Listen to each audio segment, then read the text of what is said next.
Assalamualaikum warahmatullahi wabarakatuh. Hari ini kita kembali belajar tes tentang perubahan masyarakat Indonesia pada masa penjajahan dan tumbuhnya semangat kebangsaan. Oke, sebelum Ustazah menjelaskan materi, silakan saksikan tayangan video berikut.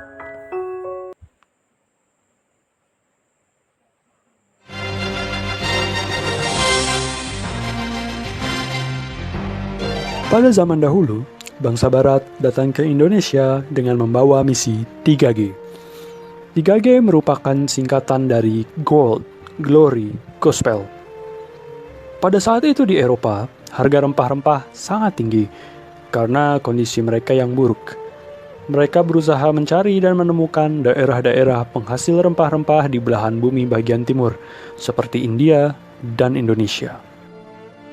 Di Indonesia, terdapat banyak sekali jenis rempah-rempah, seperti merica, cengkeh, jahe, pala, kayu manis, adas, kapulaga, dan kunyit.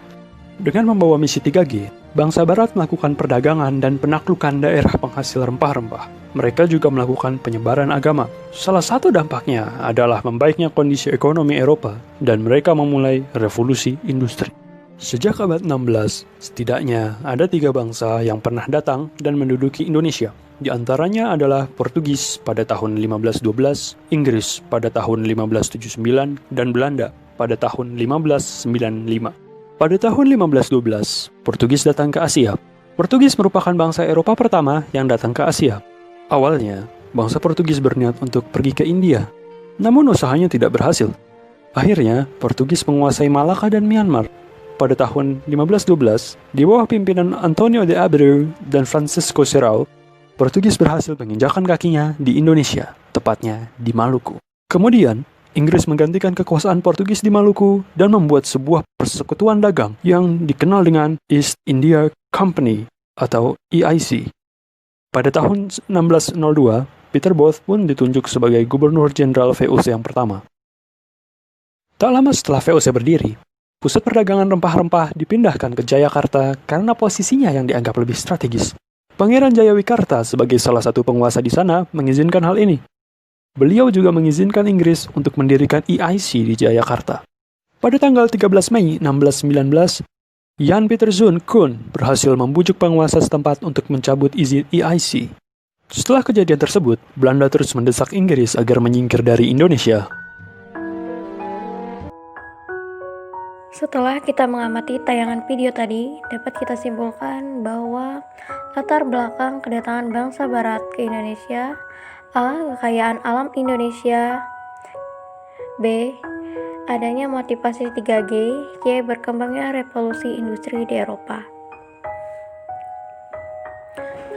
B. Kondisi masyarakat Indonesia pada masa penjajahan. 1. Pengaruh monopoli dalam perdagangan.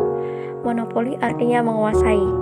Dalam konteks perdagangan, monopoli berarti situasi yang pengadaan barang dagangannya tertentu dikuasai oleh satu orang atau satu kelompok.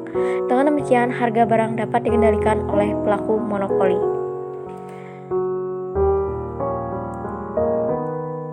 Dua, pengaruh kebijakan kerja paksa.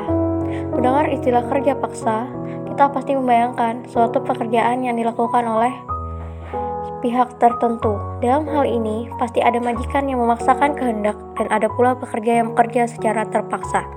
Pada zaman penjajahan Belanda, rakyat Indonesia pernah mengalami kerja paksa yang dikenal dengan nama kerja rodi. 3. Pengaruh sistem sewa tanah. Sistem sewa tanah diberlakukan bagi masyarakat Indonesia pada masa Gubernur Jenderal Raffles dari Inggris. Sistem sewa tanah ini dikenal dengan nama Land Rent System.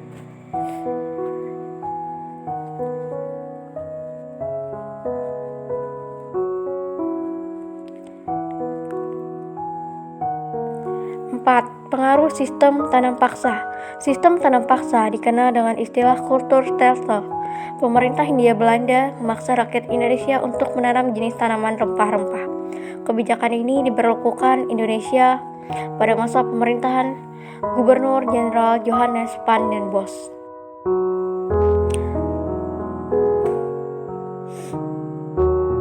5. kelima, perlawanan terhadap kolonialisme dan imperialisme. Kedatangan bangsa Eropa di Indonesia ternyata mengakibatkan penderitaan bagi masyarakat. Penderitaan ini terjadi di berbagai aspek kehidupan masyarakat. Sebagai reaksi dari penderitaan dan berbagai kebijakan yang merugikan masyarakat, maka terjadilah perlawanan di berbagai daerah. Oke, untuk materi hari ini cukup sekian. Terima kasih. Wassalamualaikum warahmatullahi wabarakatuh.